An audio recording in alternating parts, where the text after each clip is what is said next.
That's one of the reasons I'm so big on customer service, and I harp on it because I've seen the effect of bad customer service, and I've also seen the effect of when you have a difficult customer. And yeah, you can't make everybody happy. Some people are just always going to be difficult. But when you go in with the mentality of let me try to win the customer over, you can win over a lot of those difficult people.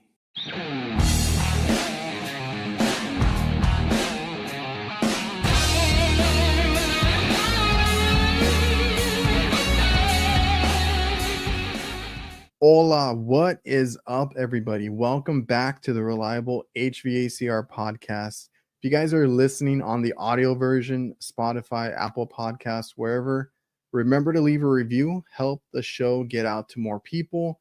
If you're watching this on YouTube, make sure to check out the live chat, like, comment, subscribe, all that good stuff. I really appreciate everybody for tuning in wherever you listen to this. And if you guys support the Reliable HVACR channel, remember I'm also on HVAC Nights, available on YouTube and any podcast platform. The full episodes and then clips are uploaded to our Instagram and TikTok. It's a live show every Thursday with two other guys. I got Jake, Cooling with Kraus. I got Curtis, the HVAC guy, two other big YouTubers, and we just kick back and take questions from the live chat, have some fun, joke around, and actually talk about our work week experiences that we've had with tools and different job sites. It's a great time. If you want to go check that out, remember to check out HVAC Nights. And I also want to thank a couple of the sponsors that make this show possible, like Jobber, my favorite CRM.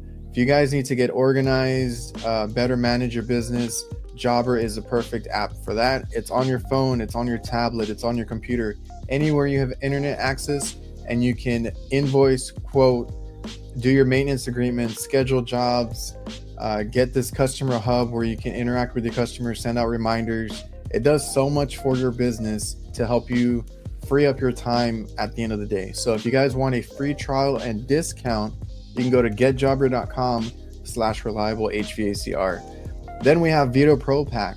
I cannot tell you how many bags that I went through before finding out about this company with these high quality bags. Ever since I switched over, my bags have lasted so much more. I love the variety and the different uses for these bags. I mean, you can get creative with it. So like I said, go check out VETOProPack.com. Go look for a bag for yourself. Right now they're having a spring promo. It's basically buy one, get one free. So take advantage of that.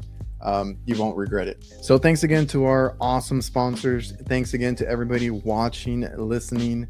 We have good conversations with good people. That's the whole premise here. And I really enjoy what I do, having these people come on and tell their stories. I hope you guys are enjoying them as well. And thank you again for making this what it is. All right. So excuse my voice. I think my kids got me sick. But on this episode, we have Rich Ortega, also known as Rich in Kitchens, who is now on his own running On the Rock Services. You guys know him, you know he tells it like it is, unfiltered. You know, everybody needs to be accountable for the work they do. I love his slogan that he used for his business, which is just do good work. I feel very strongly about a lot of the points that he brings up in this conversation. I think it's a good one about, you know, being a good technician and then being in business for yourself, all the things that come with that. So I'll leave all his information in the description. If you don't already know him, he's on LinkedIn, Instagram. I think he's on TikTok too. So go ahead and go follow him. I appreciate all you guys and enjoy the episode. All right, Rich, how are you? Good, bro. Tired, but good.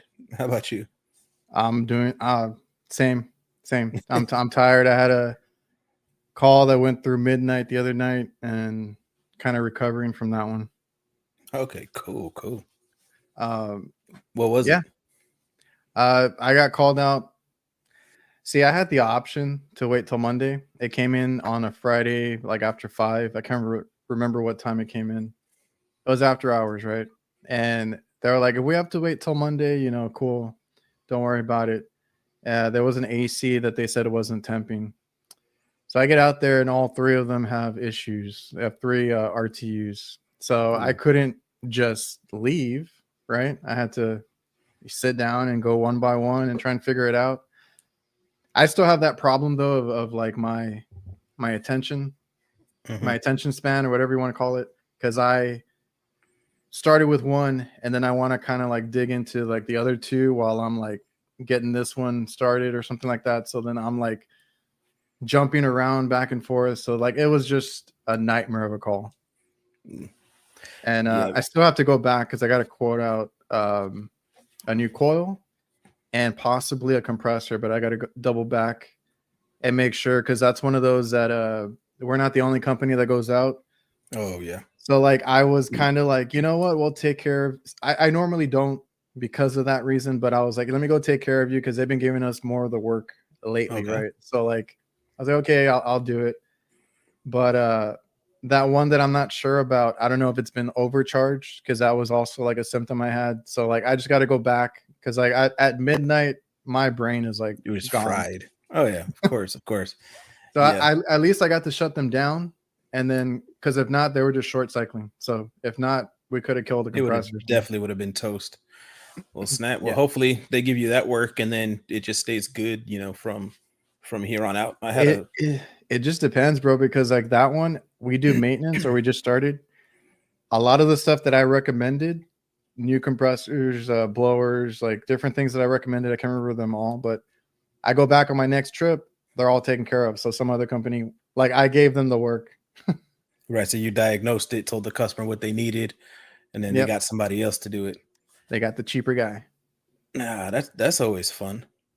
So that's why I don't always take the calls, right? And my dad has kind of made that stance, right? Like if they're only going to call us for certain, like when the other company can't go or something like that, then they're not a priority either. If we're not a priority to them, they're not a priority to us.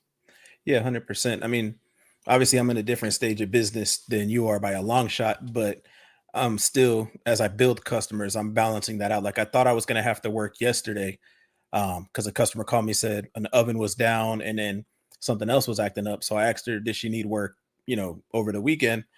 And she asked me if I charge extra on weekends. So I said, yeah, but considering their situation, I was like, if you need me and it's an emergency, I'm not going to charge y'all any extra. But if it can wait till Monday, I'll put you at my first call. So she ended up saying, no, just wait till Monday. But last week, they just wrote me an $11,000 check to get all their gas lines and valves and all that stuff back in order. So I was like, I'm not going to take advantage of y'all if y'all really need me. Not that I think charging OT is taking advantage, but because of their situation, like if y'all really need me. But at the same time, they were cool enough to be like, nah, as long as you see us Monday morning before anybody else, just wait till Monday. So that was, you know, a nice not having to work. I mean, that's always nice. That's always the balance because like I work for my dad, right? So he started the business. We both do like different things. I know some of us are like, or some of you guys do everything, which is great, but like we split it. So he does the kitchen side. I do the cooking equipment. I do the HVACR stuff, but we've always talked about or had those conversations about the customers because just like a customer, you know, goes around, kind of evaluates different companies, like we evaluate our customers too, right? It's like, when do they call? How do they treat us? You know, there's a list of things, right? And then you got to balance because my dad used to do a lot of favors and I didn't necessarily like doing, you know, things for free or going out there when we don't have to. And I'm like, you know, like an AC can wait most of the time. Right. To me, especially right now, I'm like, if it's a freezer, a walk-in box, okay, like I get that. I'll go so you don't lose product. So I kind of prioritize my calls and whatnot. And I don't give anything out for free anymore. Like, I don't care at this point. Like, we've been screwed over by doing too much for customers to where like it's kind of bit us in the ass. So there's always a balance. And yes, for like loyal, really good customers, you can do things like that. You can give them a break. I've done it too, like knock off an hour, half hour, whatever it is. The overtime is a big deal, which I'm surprised because we don't really charge a lot. I don't think it's time and a half for the overtime hours. And I'm like, are you really gonna cry just for like a little bit extra on the back end right there? Like, but they do, they do care, like Yeah. you said, because you brought up, they asked you about overtime, your rate and stuff, because they do care. And I'm like, do you need me now or do you need me, next week? Pick one. Yeah. Yeah. Exactly. This podcast is presented by Local. Local works tirelessly to help HVAC contractors rank higher on Google. They use an attack methodology to make sure that contractors dominate their local service areas and increase their market share and generate higher revenue. Reach out to Local at localhq.com/reliable. Mention me or the Reliable HVACR podcast, and you'll get 2 months of SEO for free. SPECTROLINE leak detection, the highest quality and brightest fluorescent leak detection products on the market. Get the job done right with their 2-in-1 premium UV dye and powerful AC sealant Glow Seal. I've actually used it. You can extend the lifespan of your equipment, find and seal the smallest and hardest to find leaks. It works 24/7. Once it's in, it's always on. This product works when you're not there. The only focused leak detection company with success in many industries, because believe it or not, it's in most vehicles out on the road right now. So if you guys want to find out more, go to spectroline.com and let me know what your favorite leak detection method is. No, that's I think that's the best way to do it. You definitely have to, like you said, kind of sort out your calls. Like you said, what customers are important, what equipment is actually important. Like I even as a technician, like at my last job, for example, we would get certain OT calls, and I was like, yo, I'm not running that, even though I was on call, because I'm like, this particular customer, every time their call comes in, it's always OT approved, and it's always at 4 o'clock or Yeah. later that we get it. And I'm like, yo, it's not our fault as a technician that either they're putting the calls in late, or more likely, because it's such a huge company, by the time their service call makes it up the chain and back down the chain, it's not our fault that it's always 4 o'clock in the afternoon, 4:30, after we've been killing ourselves all day. I'm like, and again, and two, it's just a gas station cooler. People can wait till the morning for cold Powerade. You tell me somebody's Yeah. walk-in freezer is down, their walk-in cooler is down, their main fryers are down, I'm there in a heartbeat. I don't care what time it is, but not for warm Powerade. And it's not even summertime yet. Yeah, man. I mean, that's the thing, the priority. I had to learn that too, because like ACs can wait most of the time. The only emergency that I get on the AC side is like if it's a big restaurant, a busy night or something like that, and the dining area is not working, and they're calling us and they're like, man, customers are walking out, we're losing business. Can you come, like, at least come look at it, see if it's something we can fix on the spot, or let us know what's going on?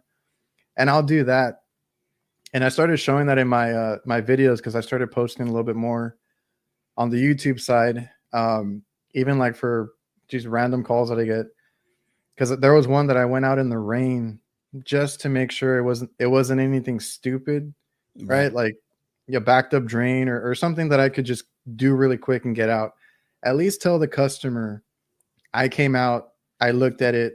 If it's something major, I'll be back, when the rain stops or in the morning.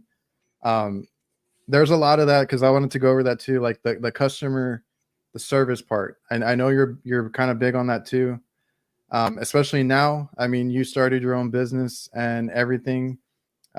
Is that what on the rock? Is that what it's called? Yeah, on the rock services. Is there a reason you called it that? Yeah, absolutely. And it's got nothing to do with crack. Don't worry. Okay. No, so for me, it's actually it's biblical.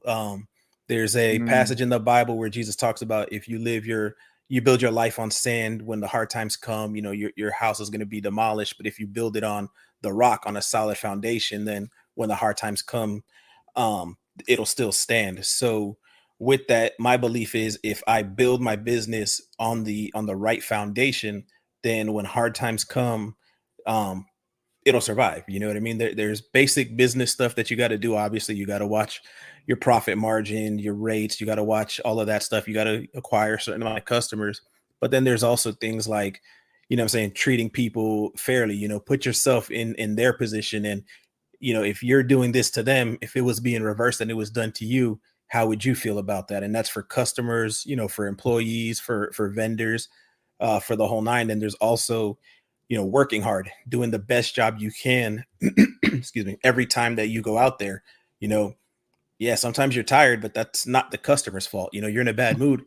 That's not the customer's fault. Or it might be, but either then drop the customer if the customer's causing you that much of a problem.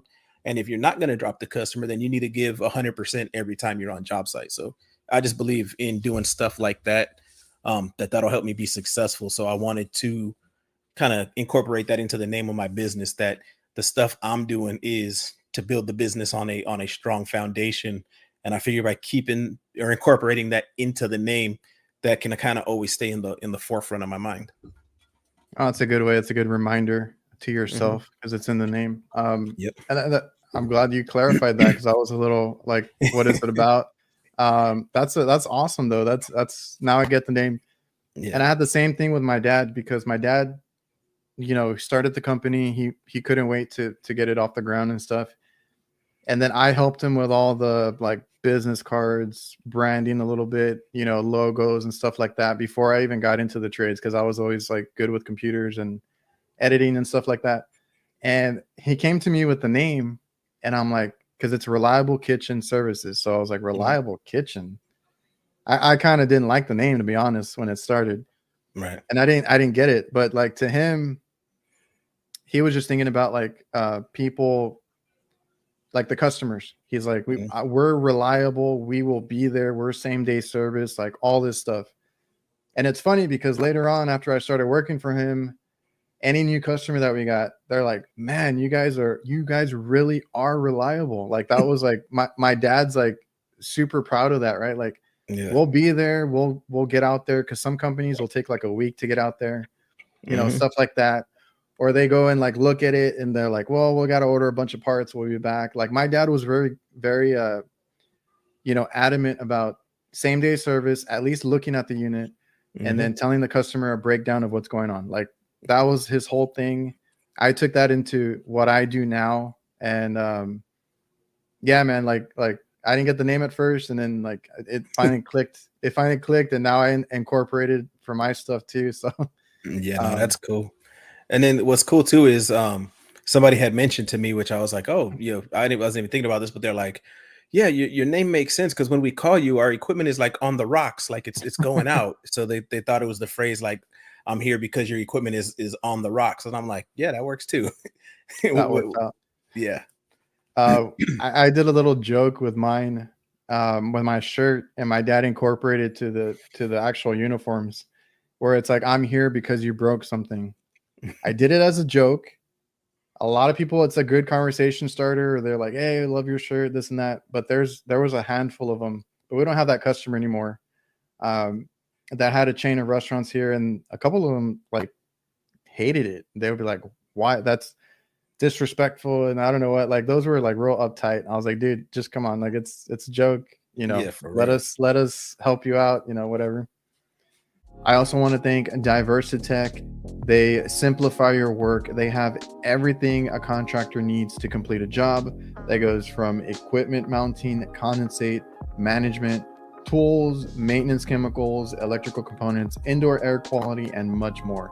If I go look at my van, like half of the stuff, including parts, is from a DIVERSITECH branch. They have different branches under the same umbrella. More than likely, you're already using some of their products or tools. So go check out diversitech.com, and it's your one-stop shop for everything HVAC. But you never know how the customers react, I guess. And you can't make everybody happy. You know what I mean?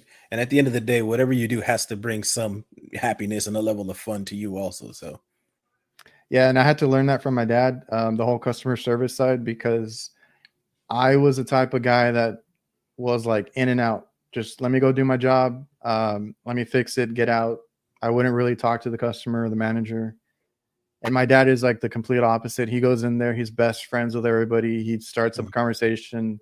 A lot of these people like will ask like him and the managers back and forth, like, how's your family, your kids, how's the day going, and stuff like that. And I didn't get it at first. And building relationships is a big deal. So like networking, goes like for everything. It's like between you and other technicians, if you ever need that help, you Mhm. and other trades giving each other work, and Yeah. then you and the customer who's gonna hopefully continue to give you work, and like give them a reason to call you back. That's always the thing that I keep in mind now.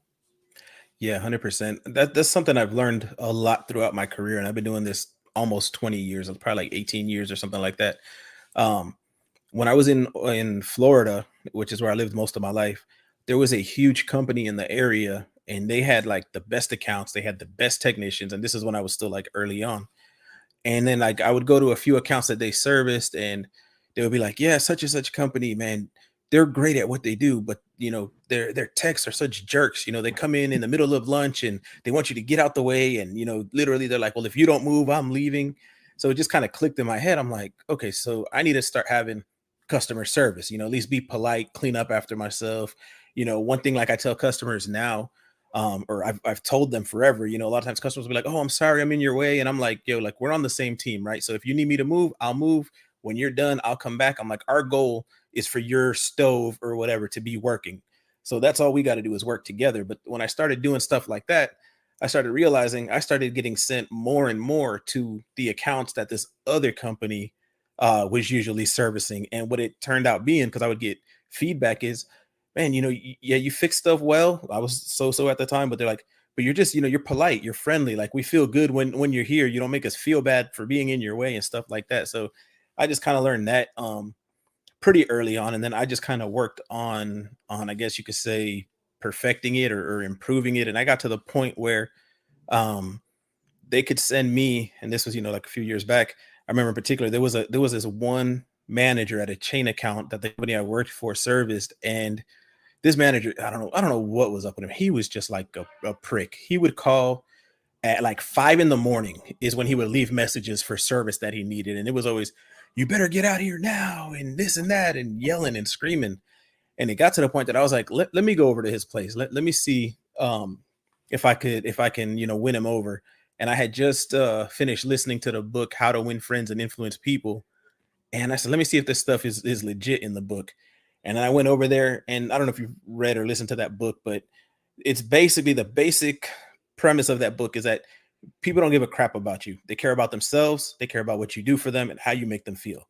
So I walked into this restaurant one day, and dude, like I said, was a prick, whatever. And he's like, before I walked in, I noticed a nice Jeep outside, and I don't know crap about Jeeps and Jeep stuff, whatever. But I'm like, this dude obviously loves his Jeep. So I walk in, and he's all with an attitude, huffing and puffing. I'm like, yo, is that your Jeep out there? His whole attitude changed. "Man, yeah, let me tell you, I just did this to it, and we took it out that place, we took it out the other place."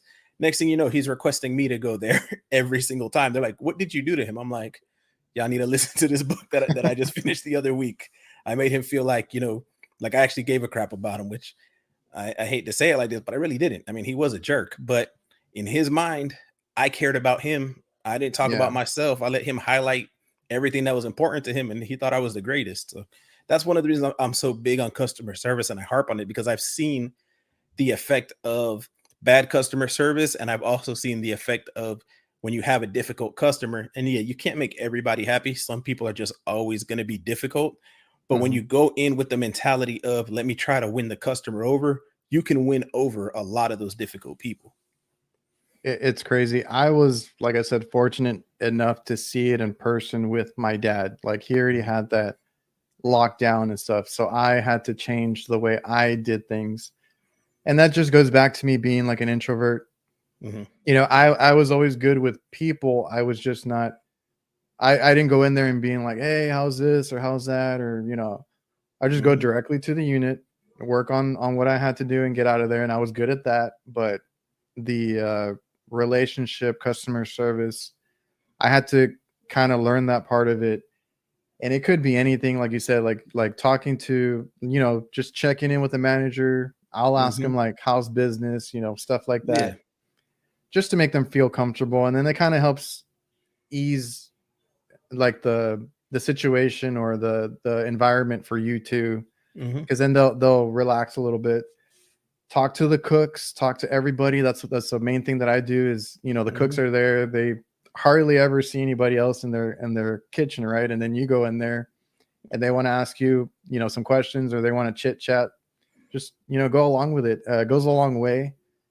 And they will tell you, or I like to ask them, like, what's going on with the equipment. There's things you can probe from them. And then we've had the instance, I know I always bring this up, but we've had the instance where some guys that are cooks, a few years later, they're managers, or they went to another restaurant and they want to recommend you because you were friendly with them and helped them out, and you were good with them. It's who they feel comfortable with.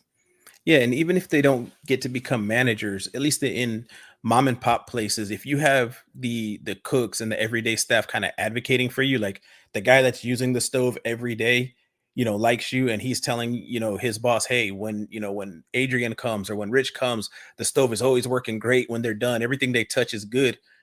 A lot of times, they're going to keep using you. Why? Because the next guy comes in and be like, nah, he's not as good as reliable. That company, yeah, they're cheaper, but they never fix anything. It takes them 4 or 5 times. So when you can have the cook advocating for you, that helps you a lot. Like even the other day with this job I just finished up that I was talking about earlier, I had to redo some gas valves. I had to have my buddy who's an electrician redo some stuff on the panel. Like it was a pretty decent sized project. And then next thing you know, their hood fan goes out. And the owner's like, oh, well, does it have to do with anything, that you were doing? And before I said anything, the cook jumped in. That ain't got crap to do with him. That thing's been acting up. I told you already that we kept having to flip the switch 3-4 times for it to start. He just goes off on a whole thing of how it had nothing to do with me. And I'm like, cool. And then the owner's like, oh, all right, just, give me the new motor and, replace it fast as you can or whatever. And I'm like, yeah, that's a benefit. But again, the whole time there, I greet the cooks in the morning. Hey, bro, what's up? How you doing? Blah, blah, blah, this, that, the other. And it's a new account. I mean, I've only been in business 3 weeks, so everything's a new account for me. But in a matter of 2-3 days, the whole staff there is basically loving it when I'm there. Yeah, and we had that happen recently. As far as like, like it's a long-time customer, but the area manager, every now and then, I don't know why, they like to go and look for somebody to give them a chance to take our work. In my head, that's what they're doing. So they'll try somebody every now and then, and it's a customer that we had like when we started, like we've had them forever, but they tried somebody else out, and this is like the area manager. So like the store manager was super pissed because they had a walk-in box, a walk-in freezer. It went down, whatever. They called this other company. They got the request. They go out there. They spent a couple of days on it. I don't know what was wrong with it because it had been working fine. So I mean, I haven't gone behind them to look at it or anything, but that it was down for a couple of days. They had to go and get parts a few times. I don't know what they were getting. And then I guess they fixed it on a Friday or got it going. It went down over the weekend and they couldn't get out there till Monday. Oh, and wow. Yeah. So like then for us, like I think they try to bribe one of our guys to go out there because they have one of our guys, they have his number and they'll text us, the calls and stuff. And we try to stay away from, unless they really want to, and we can't cover anything that the previous company did, but we try to stay out of their work unless they're done with it and they're gonna give us the work, right? Because I don't want to be going in there and then they're coming back to do something and like you don't know who to blame, and stuff like that.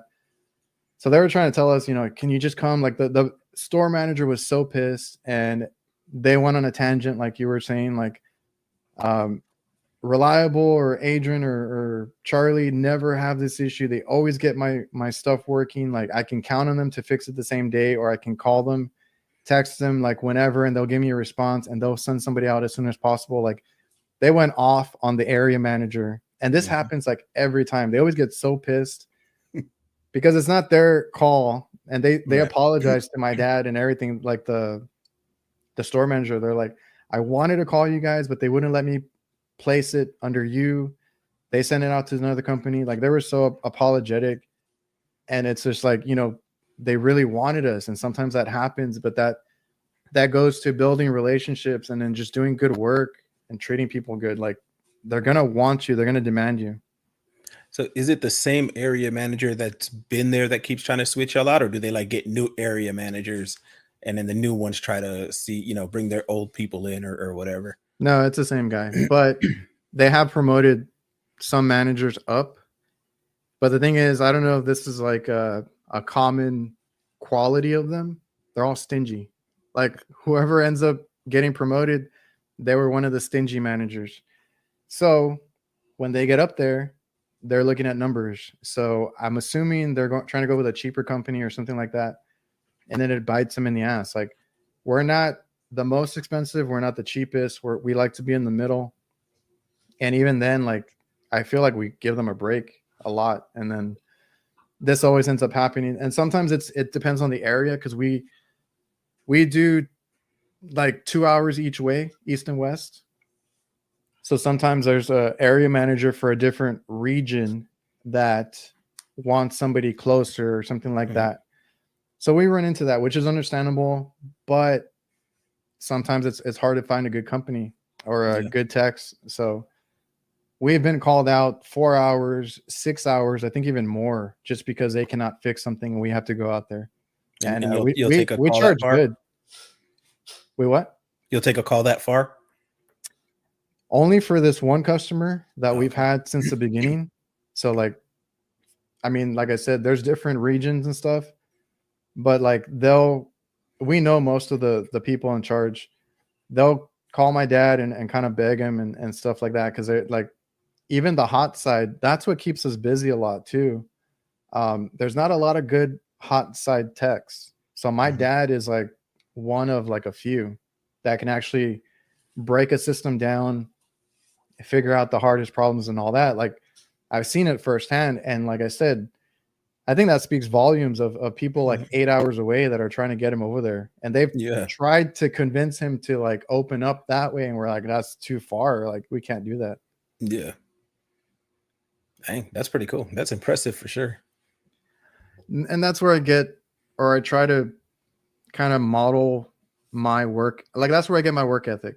And that's where I get how to figure out things, stuff like that from my dad, because he's so like that. And he was an electrician before. He got into the food service industry, I think just on an opportunity that somebody offered him, right? And he didn't know anything about it, never worked on a fryer or whatever it is. And I remember, like, I was old enough to see him studying all the time. Like, he got in the books, he went to all the in-person trainings. I think they even offered to fly him out. He flew out a couple times to go to all these like Cleveland things and you know, all the different steamers and ovens that had trainings. He went to everything. So when I started, that's what I did. I always read after school or read after work, learned all this as much as I could on my own, and then took the work ethic in like he did. Like, I saw everything that he did, and I kind of try to model myself after that. And I've gotten the same praise too, because people trust me now on the refrigeration stuff, because I'll break it down, you know, all the way down and try and figure out what's wrong with it. Nice. Yeah, that's a common theme that I keep seeing, right? Like, everybody who does really well put in the work on their own time to get better. That's what I did when I started. How long have you been doing this? I'm going on 17 years. Okay, so we started about the same time. So back when we started, it was binders. You know, remember all the service manuals came in big binders? I got them down here. You're not going to see them, but they're at the bottom of the shelf. I got my textbooks from school. I got like 4 or 5 binders down there of like different things. And then I don't know where I left them, but I had all the like the Manitowoc manuals you get and stuff. I collected everything. That's what I did. I would go to the supply house, and if they were giving out the Manitowoc or the Hoshizaki manuals, I'd grab them. I would read the binders. I had the was it refrigeration and air conditioning technologies book, and I would ride around that in my truck. And then, like, if I ran into a problem, I would go into the book first and try to see what the book said about, you know, how to diagnose that problem or whatever it was. So yeah, basically it, you know, I've noticed that, because that's one thing we've been keeping track of kind of mentally on. Yeah, that's the one. Yep. We've been keeping track of that mentally on our podcast. You know, just talking to different people, and everybody who's done good has done the same thing, has had to put in that extra work. My oldest son right now, he's been riding along with me as a helper / you know, kind of a trainee, and he's in the other room right now on SkillCat studying for his EPA. Oh, nice. How old is he? 19. So he did Okay, so you said you've only been in business for like not even a month, right? Yeah, like 3 weeks, give or take. And then you've been in around the same as me, like 17, 18 years. Yeah. At what point did you want to do your own thing? Like, not everybody wants to do that. Did you know you wanted to do that for a long time? Um, yes and no. So like I don't know how to break it down really. Like I can't say it was always like 100% yes, I want to do my own thing, but the past few years in particular when I just started to get a sense that like, my way of doing stuff, is obviously different. And then, or I should say different than most companies and most technicians. I'm very, honest, I'm very transparent, I'm very customer service focused, just a lot of different things that I started to not see in other companies. And a lot of Um, other technicians or companies don't like that. yeah. And I was like, I started to just kind of think to myself, I'm like, I wonder if the way I'm doing stuff is right. You know what I mean? Can it be successful if I ran a business model based off of the way I think things should be done? And I just got kind of started playing with that thought in my head. And then on LinkedIn, I had one of my mentors, which I didn't even know him at the time. His name is Corey, and he was like, he just DMs me one day, and he's like, "Yo, you need to start your own company, bro. Like the way you think, there's not enough companies out there that run like that." And he's like, "And if you want," he's like, I own a company and I've been, running business for 40 years." He's like, "I'll mentor you because you need to start a company." And then next thing you know, I'm just starting getting DMs from random people like, "Bro, why aren't you, starting a company yet?"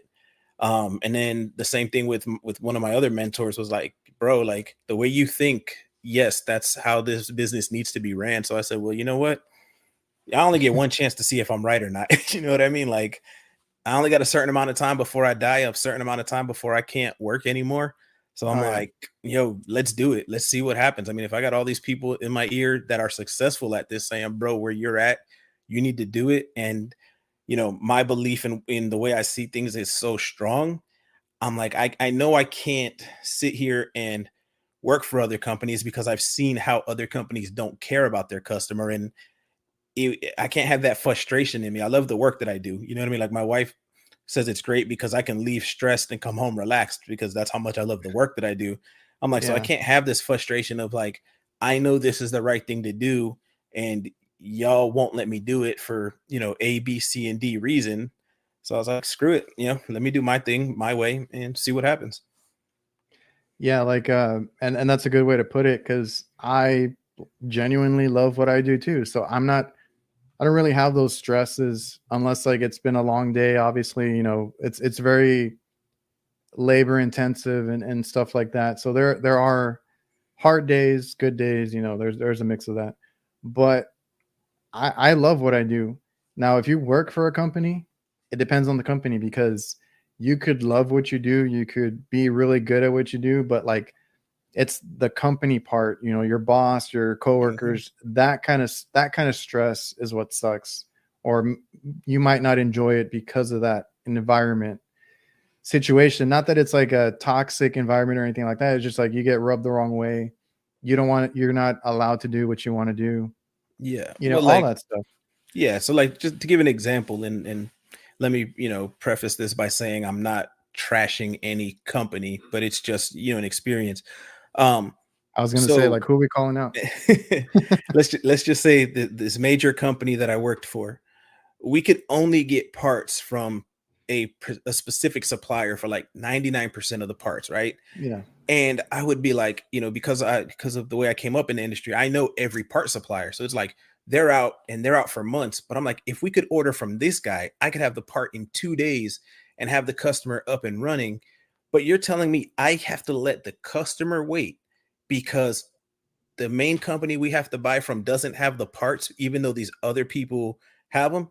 Yeah, that's just the way it is. I'm like, for real. Like I went to a service call one time, and it was to change a door heater for a walk-in freezer. And when I look at it, I'm like, okay, 2 weeks, that's not bad. So I walk in and I'm like, they got a brand new door on this walk-in freezer.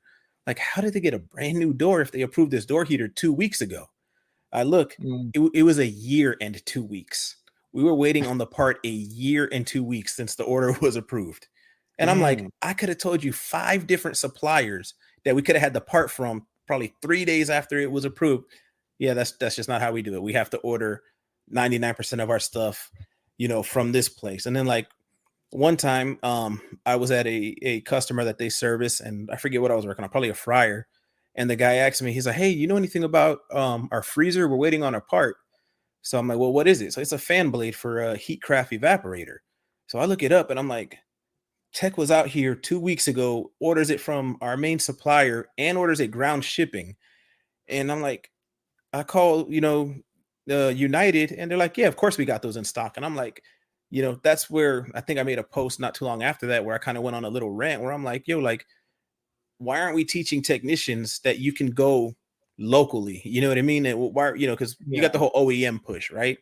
And I'm not talking about modifying equipment, but there's OEM, you know what I mean? Said because because the bag says South Bend or the bag says Heatcraft or the bag says whatever, they didn't make that part, you know what I mean?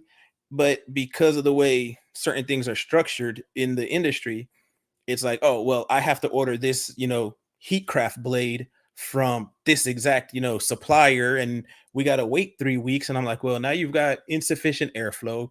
You probably got flood back to the compressor. I'm like, when you could have went 15 minutes up the road and got the same exact, fan blade, but it says this name instead of Heatcraft on it, and the customer could have been up and running. So stuff like that really started to get to me. And I was talking with one of my former coworkers the other day, and I'm like, bro, like any part I need, I have it now within like 3 days because I got 5 different suppliers I could pull it from.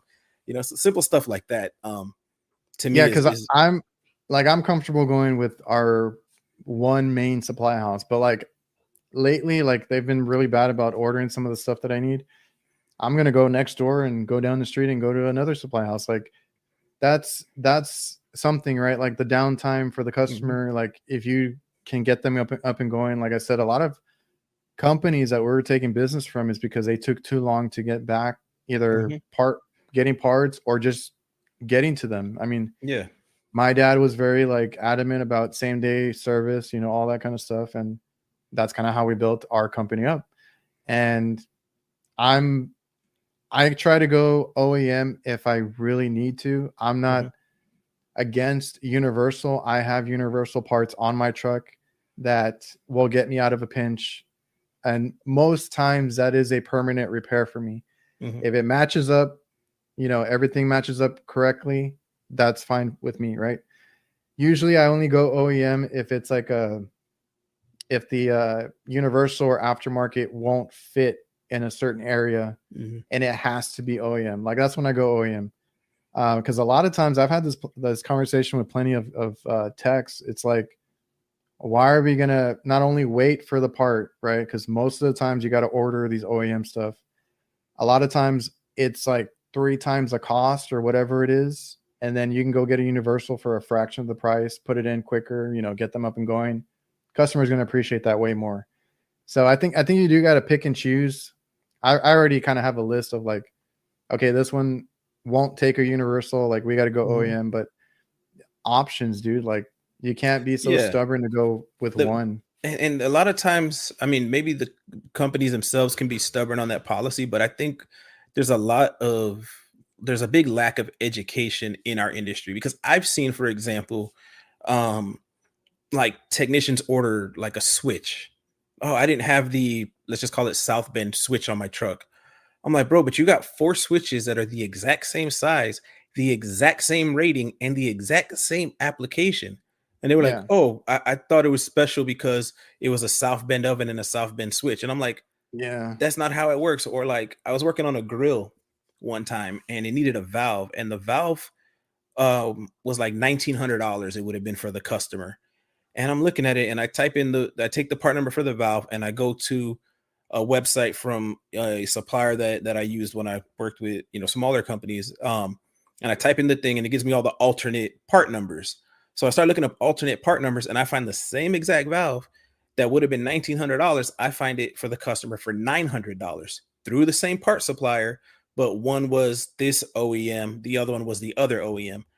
I'm the type, I'm not gonna punish you for the name brand that you bought. You know what I mean? Like, I'm not Yeah. trying to always find the cheapest route for the customer. That's not my goal. I mean, stuff costs what it costs, but because you bought a whatever brand grill and they think that their valve is worth 1900, I'm not going to make you pay 1900 when the other company who has the same exact grill with the same exact parts thinks their valve is only worth 900 and it's the same exact, Robert Shaw part number, blah blah blah blah blah.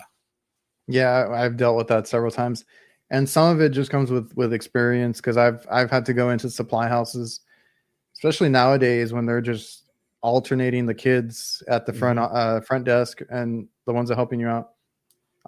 They try to get me one, and I'm like, no, but I know this one works. Can you look up? Yeah. Kind of tell them to look up some other stuff, but that just comes with experience too, because I've gone to, and I've learned that too from my dad. Like I'm fortunate where I go and it's like you said, like a switch, on and off switch. They all do kind of the same thing, He sent me to, we have like a Granger here locally. And he's like, just tell them you need, give them the ratings, give them this, take any switch they got as long as it fits. Right. So, Yeah. just get what you need. And we've dealt with that a lot. And sometimes I gotta do my own research too. I like to do that, look up part numbers on my own, because I used to rely on the supply house, and sometimes they get it wrong too. So do your own homework and look up parts on your own time too. Yeah, exactly. I've done a lot of that, and I mean, it makes you a better tech all the way around. You know what I mean? And I don't know, reading like the parts breakdowns and all that. Exactly, understanding how parts actually function, which I notice a lot of people don't actually understand the function of a lot of parts, which is why I think we have so many parts changers in this industry. Yeah, there's a, and I've seen that too, where they're like replacing part after part, and then they finally get it working just because like they got lucky on one of them. Yeah. But that's a fine line too, because like sometimes, like we have everything going to electronic now. I've seen guys that learn to do now the soldering, the board soldering, right? Because like sometimes something will pop, you got to resolder it. That's cool. I would love to get on that train too, but sometimes replacing a part is just cheaper than doing a full-blown repair, right? But I give my customers the option. I'm like, do you want to try and fix this, or would you just want to get a new one? You get warranty, let them decide. Yeah, no, 100%. I mean, sometimes, changing parts is in the best bet for the customer, but, and sometimes, you have to change this to know if other stuff is damaged, which I'll let the customer know that. I just had that a lot of times. I'm like, look, this is bad for sure. You may have other stuff that's bad, but I don't know until I replace this thing. And then I tell you, look, this thing is $800, whatever it is. Do you want to do it? Give them that option. Or what I'll do too is, how you were saying, like, sometimes it's cheaper to just actually change the parts than do a repair. If I'm doing something like, say, I'm having to replace the pillow bearings on an exhaust fan, and this is a one I had a while back. I had to do the bearings, and because the bearings busted, the blower wheel busted also. You know what I mean? I'm like, well, I'm doing the bearings, the shaft, and the blower wheel because it's faster and cheaper for the customer for me to put my saw in there, cut everything up, rip it all out, and then put everything in brand new. So yeah, there is a time where parts changing is in the best interest, but you got to do it when it's in the best interest for the customer, not because you're being lazy. Yeah, I was gonna say lazy is a whole other thing. I just had that happen, and anytime you have a system that goes down and you're not sure, right? I mean, it sometimes they're not simple. Just be honest with the customer. Like, tell them everything that's going on. They'll appreciate that way more than finding out later that something else went wrong with it. And I used to feel like embarrassed to do that kind of stuff, right? Because I'm like, well, I'm the technician. I should know what's going on. I should be able to fix it, right? But like sometimes you don't know. Like you said, you fix one thing and then you find out something else goes wrong, which I had happened that night that I was working till midnight. I got there and the fan motor, you could hear it just buzzing. It's locked up, whatever. I'm like, okay, let me replace that and I'll move on to the one that's short cycling, right? I replaced that one, got it going, only to find out that it's low on charge, and then now that one is short cycling. So it was running. It was at night, but it was running because without the fan, the head The pressure pressure was was high up. enough. Mhm. So then after that, it was tripping out on low pressure. I'm like, damn it. So like I did the motor and everything, and then I had to tell them, well, you got another issue. We got a leak in the coil. So it happens. Yeah, yeah, of course. It's always gonna happen.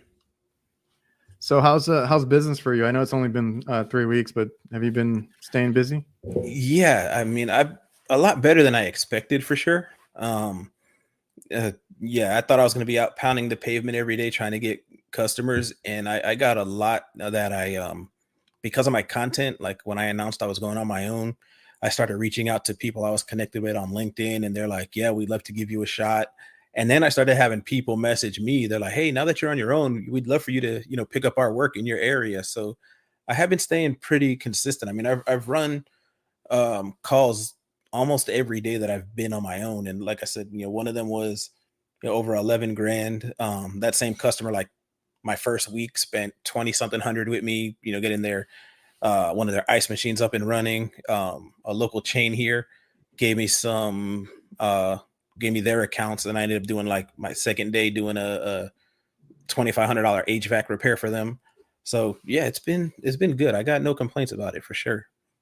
Well, if you can stay busy, that's always good. I remember when we started, it is well, my dad had connections from before too. So like I guess those were like old school connections, like just from work. Mhm. It's good now to kind of be out there, and I kind of got on the LinkedIn train because of you guys too, like you and Pat and Jason. So I'm on there now too, but like just networking on Mhm. social media, like yeah, like I mean I do it for fun and all that. I do it for content. I get free tools every now and then, all that's cool. But like I worry more about like connecting with people. So like I'll talk to technicians, I'll talk to manufacturers, I'll talk to anybody on Mhm. there, especially like on LinkedIn, just to build that up. And then you never know what can come from it. So that's good that you had those online connections that kind of came through, once you started. Yeah, Um, which it blew me away because I mean, like, I knew I was connecting with people, and I knew people liked a lot of the content I put out there. I just didn't realize that people were, I don't want to say they were waiting for me, but it's like when they seen me go on my own, they were like, all right, cool, we need to go this route, especially because in my area is a pretty busy area. It's, I've only been here going on 3 years now, but from what I understand, over the last 5 years, it's exploded quite a bit. And there's only like three real service companies in the area. Then now there's me, and now there's another one that kind of started moving in. So there hasn't been many options for people in this area. And with that, having two of the companies that are here out of the three being two major companies, it's kind of like, well, take us how we are, or screw you kind of attitude that they tend to yeah. have. So customers are like, yes, now we've got somebody who's got a different attitude. We got different options. Somebody that actually, cares about our work and whatnot. Like I had manufacturers reach out to me, and some of it was based on, I guess I had made a post that I said, I feel like it's a service provider's job, to kind of protect the reputation of the manufacturer. I'm like, now, I'm not gonna lie for anybody, you know what I mean? Don't Yeah. expect that. But sometimes I've seen, I should say, a lot of guys walk into a place. Well, the problem is you bought a piece of junk and this and that and the other. And I'm like, dude, like that's not your job. Like you don't got to tell them they bought anything great, but how about you just shut up and do your job, fix it and walk out the door. You need to start bad mouthing people. And, like I was having a conversation with a manufacturer the other day, and I'm like, the more trips a technician has to go out to fix your thing looks like junk. They don't see that you're Yeah. sending an incompetent technician out there. They think, oh, I bought an $18,000 thing and it doesn't even work right. And it's like, no, you sent a guy out there who's, the manufacturer sent a guy out there who's changing a bunch of parts that are unrelated to the issue. But at the end of the day, I'm like, it's hurting you guys as a manufacturer. So, I mean, stuff like that, they obviously like to hear. So, Yeah. I mean, that's all like the right or the proper installation, mhm. service, maintenance, like that all goes into the lifespan of the equipment or how it operates, stuff like that. So, I mean, I can see, why that happens. And then like you can only base it because like people ask me about like what brand is better, and I'm like, all in all, they're all mostly the same, unless Mhm. there's a really bad one, that every now and then that happens, but for the most part, they're all the same. They all have similar components. Like you touched on earlier, like the brand name doesn't really mean much anymore. You go look up, like we have a Goodman here. You go look up Goodman. That's under an umbrella of its own with other brands. Ream, Rude, you know. Now I pay attention to my parts because a lot of my parts are for certain like ice machines or this and that. And it's a Robert Shaw, Dan Foss. They're all under the same umbrella. Just different names. So it's all the same stuff. It's just, was it installed right? Was it maintenance? Because a lot of that will kill compressors, kill, you know, tons of motors, you know, stuff like that. That's why that stuff gives out, is because it's not maintained properly, or, you know, something like that. So I get that point. Yeah, 100%. I had a unit the other day, RTU, where I'm diagnosing it, and I'm like, this thing's got a, you know, bad expansion valve is what it looked like to me. And the manager's like, you sure it's a bad expansion valve? I'm like, I'm 99% sure. Why is that? He's like, we just had it changed 4 weeks ago by another company. I'm like, ooh. I said, well, you know, here's my thing. I said, I would call them out to look at it if they just changed it 4 weeks ago. I said, but here's my thing. I said, they could have damaged it during installation. They may not have, you know, charged it properly. You know, they could have had moisture. I explained to him the different reasons why, after having it replaced, you know, it could be acting up. So he contacts his facilities department, and they're like, yeah, just have it changed again. We're not going to call the other company back. And I'm like, nah, there may, again, I told him, now there may be something else going on. I'm like, but based on the symptoms, I'm going to guess it just had an improper installation. But exactly like you said, if things aren't done right in the meantime, whether it's the installation of the unit, change out of components, maintenance, you are going to have a bunch of issues regardless of you know, what the brand name is. And I think, I mean, customers might not realize it because they're just, I mean, we have some that also take, like, anything big, it has to be like multiple bids, you know, stuff like that. So they might not understand this, but like, if you can keep the same company or the same person over the years or whatever it is, like, they're going to know the history. They're going to know that they did it the right way, or whatever it is. Cause like when I have to deal with another company that was there previously, like you said, and I find something wrong, whether it's a compressor, a TXV, something like that, I'm like, well, I don't know how it was installed. Like I try, and I have, to your earlier point, tried not to say too much, because I know like customers don't like hearing like you said, the junk that they got or the bad work that the previous company did. Like, they don't like hearing all that. So I try not to lean into that, but like, I just tell them, I don't know what was previously done to it. I don't know the previous cause or solution they had. I'm just here right now. This is what I found. If I do the repair, I'm going to do it this, and I'll kind of explain to them a little bit, you know, pulling the vacuum, you know, all that, and making sure we flow nitrogen. You try to explain them a little bit just to reassure them. But that I've run into that so many times. I just don't know how it was done before. So like you said, if they burned up that TXV, I've seen that happen before too. They could have screwed it up, or the power hit, or something like that.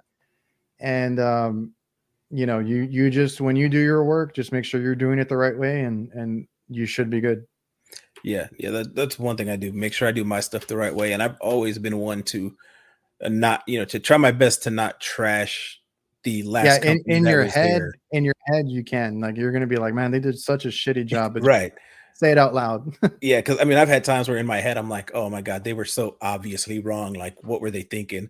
But what comes out of my mouth is, well, see, I don't know what they saw when they were here. I just can tell you what I see based on what I'm seeing now. And a lot of times the customer's like, well, I can almost guarantee you that they didn't know what they were doing. And I'm thinking, you're 100% right, but you'll never get that phrase to come out I of was my gonna say, mouth. you let them say that. Exactly. And that's happened to me too. And I just recently had one. I don't think I posted it. I should post it. It was a walk-in cooler and freezer for a buddy of mine, because he was a project manager trying to get me in there, because he found us on Facebook, and he recognized me. I went to school, like high school with him, and I think I went all up growing up. I went to school with him. So he's like, oh man, I forgot your dad had a company, and then he called us out, but they needed the bid like basically that day. I was like, I can't do that. And he wanted he wanted carrier units. I wasn't set up to do carrier, and carrier gave me the runaround. So like there was all this stuff, and we were busy at the time. So I was like, dude, I'm sorry, I can't, you know. And then like I talked to him recently to kind of catch up and kind of explain to him, because I kind of did get busy and just not get back to him. And he's like, oh, thanks for, and that was another thing I'm trying to work on that more. He was like, thanks for reaching out, explaining that. And then he started giving me work again. So I went back to that walk-in cooler and freezer that he initially wanted us to. They think they claimed it under insurance or something, so they wanted the whole thing ripped out and replaced. So I get in there, and it's a really narrow walk-in box. They're side by side. It was a single fan evaporator, super small unit, you know, nothing crazy. I get back there. For one, the doors are huge. I don't know what kind of intercom or inner something doors. I've never heard of them. I don't know where they're from. The label had some scratches on it, like if they didn't want anybody to find them or something. I don't know. It just looks sketchy from the outside. Right. I get in there, and they shoved a 2-fan evaporator in sideways. So like it's super narrow, and it had a single fan. Now they shoved the 2-fan, and it has to be sideways. The thing wasn't draining. It's not cooling properly. The freezer, you walk in there and it's all the frost in the air. Like it's all screwed up. And I'm just like, I want to say so much. And I'm like, look, I'll just, whatever you have problems with, I was fixing the drain. Like whatever you have problems with, let me get through that first. And then I'll give you a list of things that it needs, right? Because at that point, they're not going to buy a new box or a new system. They got what they got. Yeah. Paid an arm and a leg for it. The company is not even from here. They're out of town, so they weren't going to come back and service it anyway. So that's what they got. And that was just one of the ones. Like I'll post it, and I've said it before on like I think on a story or something, and people message me like, "Holy crap, what is that?" Because of like the sideways evaporator, and I was like in my head, I'm just thinking the whole time, this is the dumbest install I think I've ever seen, right? And I had to keep it to myself. Yep. Oh yeah. Yeah. I would say so the only time I told a customer that their installer didn't know what he was doing, like this was crazy. So it was a company I used to work for like several years back, went to a warranty call for a deep fryer. Like, yeah, the fryer won't light. So when I go to try to light it, you know, you push in the button, the pilot button, and I push in the button, and it sounds like somebody turned on a faucet. I'm like, the heck? That don't make it. Turn it off. Push the button again. Sound like somebody turned on a faucet. I'm like, the hell's going on? Dude, the installer hooked up a water line to the gas connection on the fryer. That one I did tell the customer, yo, you hired a moron to install this thing. But I mean, how the hell does that happen? Bro, no idea. I don't know if they did it themselves or what, which that's another thing I have done over time, which probably goes against most of the stuff I talk about. But when I know the customer did it and they don't want to admit to it, I'll be like, bro, what kind of idiot did you have working on this, bro? Like, I don't know who was working on this thing, but bro, they got no idea what they're doing. But yeah, I mean, every now and then you see that or something like that. That's crazy. Hooking up a water. Yeah, bro, I don't know how that happened. I'm like, that's crazy. But imagine tripping out. Like every time you press the pilot button, it's like, water, what? Water. Because like there's nobody else in there, you know, like me and then the customer, but nobody cooking, nobody doing nothing. Like, where's this water coming from? That was crazy. That was funny. So okay, so your kid works with you. Is that like, is he working with you full time, or how's that? Yeah, so he's done a few different things. So like he's only 19, so he started in retail working at Ace Hardware. That was kind of like his high school job. Oh, okay. And he was working with a carpenter. He wanted to get into auto body, which he's still not 100% sure if he wants to get into auto body or not. But he basically asked me, he was like, look, you know, I'd like to come work with you if you can hire me. He's like, you know, just pay me enough to cover my expenses. He still lives at home, so he's got barely any expenses. Okay. He's like, and let me see how it is working with you. So I'm like, yeah, you know what? It wasn't in my budget starting out, but I'm like, well, let's see what happens. Let's see if we can make it work. And so far he's been liking it. He's very, So very that hands-on. wasn't planned at all. No, Oh, okay. I didn't know. When he was younger, he had said, he might want to do what I do. But then as he got older, he was like, no, I want to do auto body. And I'm like, no, that's cool. Do what you do. Like, I'm third generation doing this. But again, I Okay. like it. So whatever. But I'm like, I'm not going to tell you, you got to do what I do, especially because I'm starting my own business. You don't have to come work for me. But yeah, on his own, he picked it up. And then we were talking like EPA and all that stuff. And then I'm like, he's like, oh, how do I get that? So I was like, oh, here, I'll pay for SkillCat for you to go on there and study in your free time. And yeah, he's been enjoying it so far. Yeah, it's like with me, my dad never like pressured me to get into it either or anything like that. Like I said, he got into the food service. I saw that, and then he started his own business because of some conflict at work. But like he always said that was like a blessing in disguise, because he was always afraid to do it. And now he's on his own. He loves it, and I just never thought of it at the beginning. I was into computers and other stuff, and then like they mentioned it one time that they needed a refrigeration guy. So then I looked into it and I ended up loving it. Like I'm glad that I'm in it now. I have a middle brother that tried it, he quit the same day because he wasn't into it. He works at the he's been at the HEB here forever. Like he's worked his way almost all the way up, and he makes a good living there. He does he's very creative. He does like photography and stuff Okay. on the side. Like he does all these other ventures that he has. He lives very well. So it just wasn't for him. Mm-hmm. My youngest brother, I forgot what he wanted to do, but then he started like tagging along, and he's more of a hands-on type of guy, like getting dirty. I think now he has like these hobbies that he picked up. Like he does like woodworking and building stuff. So it's in him to do it. And he's been loving it. So I kind of throw him the work that I don't want right now. So like he's our maintenance guy and stuff like that. So I like to be doing like the more complicated stuff. Yeah, for sure. And one of the things I like about having my son with me, besides the fact that he's my son, he's very much like me. So he was working for a place doing, like helping out a carpenter type thing.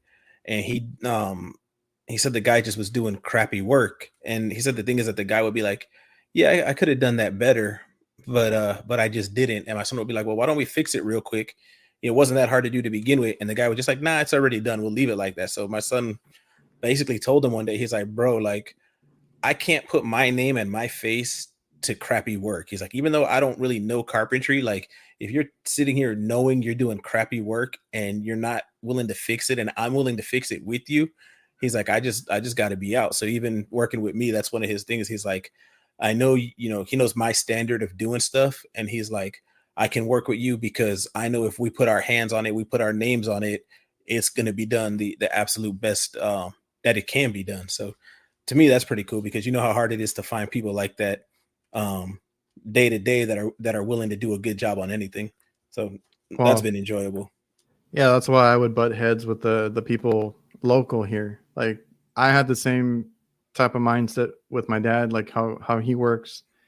And my youngest brother is also my dad and him get into arguments at work, but it's because my brother likes to do things. He's I don't want to say he's OCD, but he's more into that type of deal. Like he wants to get everything right the first time. And he does things a certain way. My dad's like, let's keep moving, let's go. Like he wants to get it, he wants to get work done. But we all bring something similar to the table. Like one of the things I was going to mention is that you have to have like a special kind of motor to be in this trade. You're constantly moving. There's no wasted time. Like you got to be doing something the whole time. Like that's how we work. And I think that's how you can be like successful in this business and it's built for people like us. Cause I cannot sit still. I like even here, like I find more stuff to do all the time, even at the house. Like I'll do things around the house. I'll do things here and there. I do this whole podcast now. Like I always find things to do because I hate just sitting around. So that's the kind of people that are in this trade. It could be like an ADHD thing. I don't know, but like you got to have a special motor for this trade. Yeah, I always say it's an ADD thing because even like when I would do projects around the house, like I swear I would start with the smallest project and like, oh, I just got to, replace this one thing. And then I'm like, wait, but that thing's not straight neither. So then I'm Oh cutting out yeah. that whole thing. And before you know it, it's like from replacing, one piece of baseboard to redoing all the baseboard and throwing up some crown molding and rehanging the door, like some crazy crap. Cause I'm like, yeah, nope, it's just not all gonna line up properly anymore. Keep going. But it is a good trait to have. And I think especially in business in this industry or any similar type trade, to just like you said, have that drive to keep going, to keep finding stuff to do, especially with what we do. Because one of the things that trip me out is, the way my brain works. I can go in a restaurant for one service call and I can walk out with four. And it Yeah. always tripped me out working with guys that they go to the restaurant and they only have the one service call. I'm like, yes, sometimes, or most times, whatever that happens. But if you keep your eyes open and you pay attention, you'll find multiple things to fix. Like you said, you went out there, AC not working, and you're working on all three ACs at one shot. I was like, I couldn't leave. I couldn't leave knowing that the other ones weren't working. So yeah. Yeah. But that happens to me too. That happens to me often. And the only thing that ever stops me from doing that is when the customer just tells me like, no, I'm not paying for that or something. Yeah. Because I'm not working for free. But like, Yeah. if I'm there, I go down and I'll tell them that exhaust fan is not working, or that belt doesn't sound good. This compressor doesn't sound good. Like, do you want me to investigate? I'll do that. Like, I can be up on the roof like all day and be okay with it. And that takes a special kind of person too, because like we are very like labor intensive. You're in the sun all the time. Of course, now I try to take care of myself. Umbrella, sun hat. I keep my arms and hands covered, try to have the right gear, because you can be out on the roof like, all day. And hats off to the guys that do the attic work. Yeah. That is one thing I'll never do. Me neither. Me neither. Period, bro. I can be on a roof. I can be in a kitchen getting stepped over, stepped on. I'm cool with that. I'm not going to do the attic. Yeah. I will take fryer grease running down my back by accident before I go into an attic any day of the week, bro. Have you ever dropped anything in a fryer? Yeah, I've dropped screwdrivers and stuff, or dropped a wrench or something. Just I have this weird thing where stuff just falls out of my hand for like no apparent reason. So like I'll have like a pair of pliers and I'm going to reach for something and then they just decide to take a bath in the oil. So I just asked because I had a guy who dropped, I don't know how it happened twice, but he dropped his phone twice in a fryer. I was like, dude, come on. Like, and we have to replace it. I'm like, dude, you're killing me here.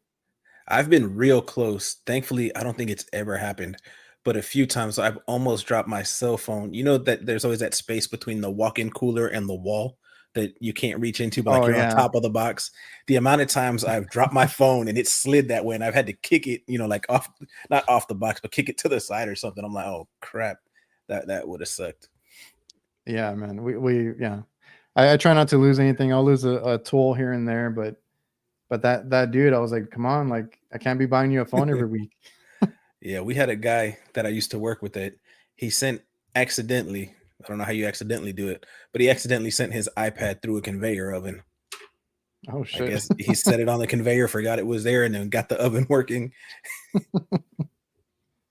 Yeah, man. And then I don't know, like we've been busy too, and summer hasn't even hit yet.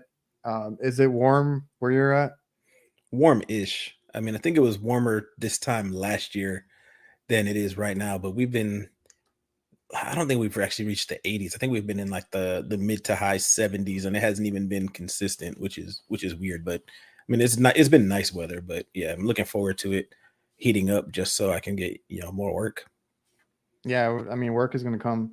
I already feel very tired and busy, but I don't know. Maybe it's because I've had a couple of long nights with work, but I don't know. I feel like I'm feeling it a little bit more now. I'm getting old. I need to get in shape again, because it goes back to that. Like I said, it takes a special person to do this, but you got to take care of yourself too. Because I don't know. I think I've been going up and down ladders a little bit too much recently, and my knees are not working as good as they used to. And personally, I hate that because my mind races so quick, and sometimes my body won't keep up because I've had a long day or whatever. So, I mean, honestly, you got to, keep covered, stay hydrated, take a break when you can, because like that just frustrates the hell out of you, and take care of your body. Yeah, I was like a few years back, I was actually in pretty good shape. Like I could run between 3 to 6 miles a day. Like I could do 6 miles in under an hour, so that wasn't bad. And when I got in shape, like the difference that made on my work, the quality of work that I was doing, Yeah. was insane. But yeah, being out of shape now, I'm like, no, nah, like you said, I got to fix this because especially the extra hours I'm gonna have to put in on my own doing this stuff, I cannot be beat up. Yeah, it was just on my mind right now because I was like, man, I'm feeling it more than usual, but it's because and I've been really bad about it. I just got to like schedule it better because I'll work out for like a week, but then I Mhm. won't work out for like another week or two, and I haven't been consistent with it. But it makes a big difference because like I don't know, guys like us, we're up on rooftops. That's a lot of exertion that you put on yourself going up a ladder, Mhm. being under a unit in the kitchen, stuff like that. So Yeah, uh, hauling jugs up to the roof and all that stuff. roping up everything. Oh man, Mhm. I'm not looking forward to that. I got a compressor change out to do, and this roof is like a unusually high roof. It's like 25 or probably more feet, Ooh, and I deal with like 20-foot roofs, and I was like, man, those extra couple of feet I'm really gonna feel it you're trying to gonna pull feel up them. everything. That's when you get your your youngest brother to come help you. Oh, he's the muscle for sure. But yeah, man, I don't know if you want to end on anything. We've been here over an hour, kind of flew by. Yeah, yeah, Um, dude. Appreciate being on. It was cool. Just like I tell everybody, do good work, treat people right, and that's about it. the rest will take care of itself. And you're kind of living that right now, just making that leap because not everybody can to do their own business, their own thing. It was cool that people kind of talked you into it, man. Because like I feel like it was inevitable as well that you should have done this Yeah, as well. So hats off yeah. to you, man. It's Thanks. a Yeah, good start. like I said, that was the biggest thing when I had these people that are running multi-million-dollar companies. Like, bro, you need to stop working for other people. You're wasting your life. I'm like, I mean, y'all obviously know something I don't. Let's do it. It's a nice change. I'm sure it's been good for you because yeah, like working for somebody is one thing, and then doing your own thing. And I'm not saying it's for everybody because Mhm. when I went to school, there was like a couple of teachers that had their own company and a couple that preferred to work for somebody, Mhm. and they preferred clocking in and clocking out and kind of forgetting about it because like as a business owner, you're just going to be thinking about work constantly, and you kind of have to set those boundaries, but like it's very hard. You're going to be a business owner 24/7.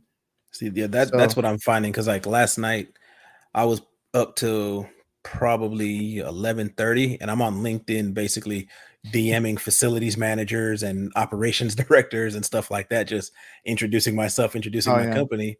But then shortly after that, I get a response, "Hey, yeah, we'd love to give you a shot. Send us your rates." And I'm like, "Yeah, got to keep going." But yeah, I am trying to figure out and setting the boundaries is obviously, different in different stages of business. Right now, I'm obviously in the hustle stage. As I Yeah, get yeah, more yeah. established, then I can be like, "Yo, this time of night, I'm turning that all off unless, an emergency call comes in or whatever." But Oh yeah. Yeah, because like even when we started, like I had told you, we went around in person and just kind of presented ourselves. Even like at a time when we were like, because you might have ups and downs. We just weren't prepared for it. So like when we lost a customer or something like that, it really hurt us. But like we went out there in person, even when we kind of needed to get more work, and you got to put yourself out there. That's the hustle period, like you said. I mean, it never really stops, but like at the beginning, I remember that being the most hectic part.